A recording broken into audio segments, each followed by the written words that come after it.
Hi, my name is Rendie Mpyana. I am a pharmacist, a quality assurance pharmacist to be specific, and I am also a social media content creator. What inspired you to pursue a career in your industry? Okay, I think initially it was influenced by my parents. They mentioned a lot of health. You know, when you're in health, you'll never not have a job. That's what they used to say, you know. And then I think over time, I did my research and I fell in love with pharmacy. I pursued it, and I think that's the best decision, one of the best decisions I've ever made. Can you describe a typical day at your job or in your work? A typical day would be attending meetings with clients or going to a pharmacy within our network to just make sure that the quality, like I said, I'm a quality assurance pharmacist, so just to make sure that the quality of the service that is being provided is up to par, and making sure that everything is adhered to the SOPs, and I don't want to get too much into it because it might be boring but basically just making sure that the quality of the service that is given to the patients under our network is good. And what skills do you believe are most important for success in your industry? I think being able to make people take accountability is one of those skills that you need to have. So there's empathy and there's also accountability, but you need to be empathetic while still making sure that people take accountability for their actions. So if something is not done right, they need to take accountability and improve on it. So I think, yeah, accountability is the one thing that you really need to be successful.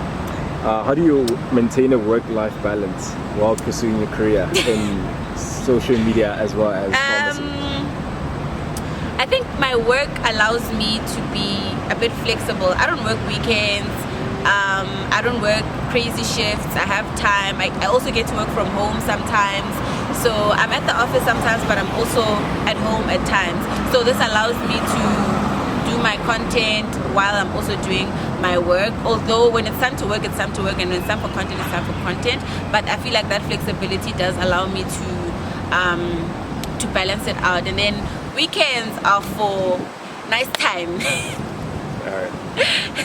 What trends do you see emerging in your industry, in the pharmacy space? Trends? Yeah.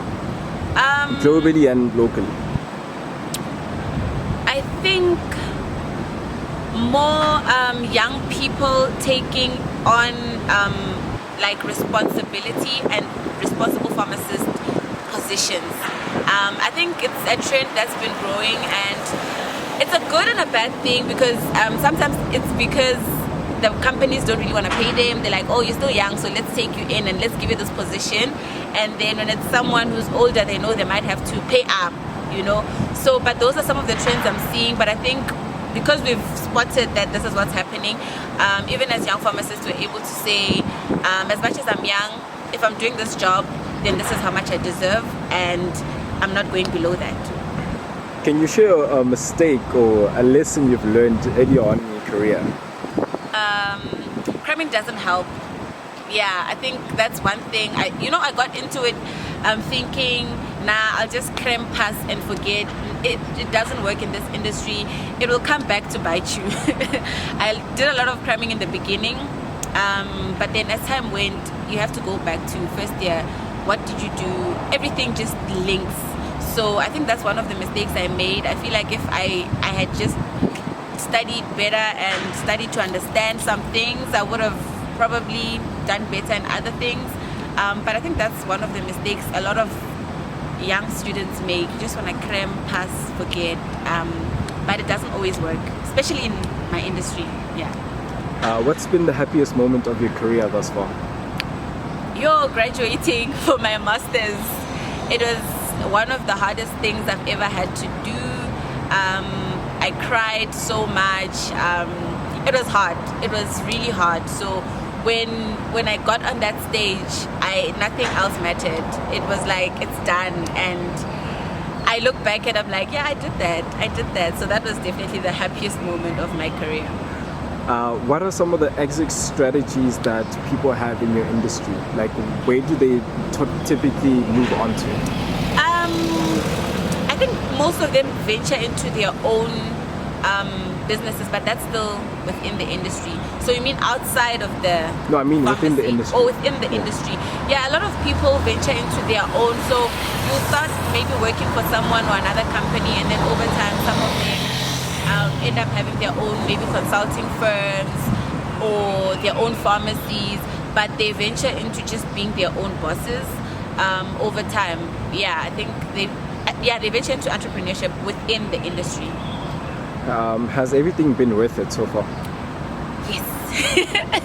Yes, I think I can confidently say this today because I sealed a deal yesterday and I'm like, yes, this is it. Do you want to expand on the deal? No, not yet. All right. Are you happy? In my career? In your life? Jay. Yeah, but I could be happier. What would make you happier? What would make me happier? Yo, more money. But besides that, I don't know if I can pinpoint one specific thing that can make me happier, but I just know this can't be like it. I'm happy, but I feel like I can definitely be happier. But I can't say this is what I need to change or this is what I need to. I don't know if that makes sense, but like I'm okay. It's just we can do better. We can do better than this.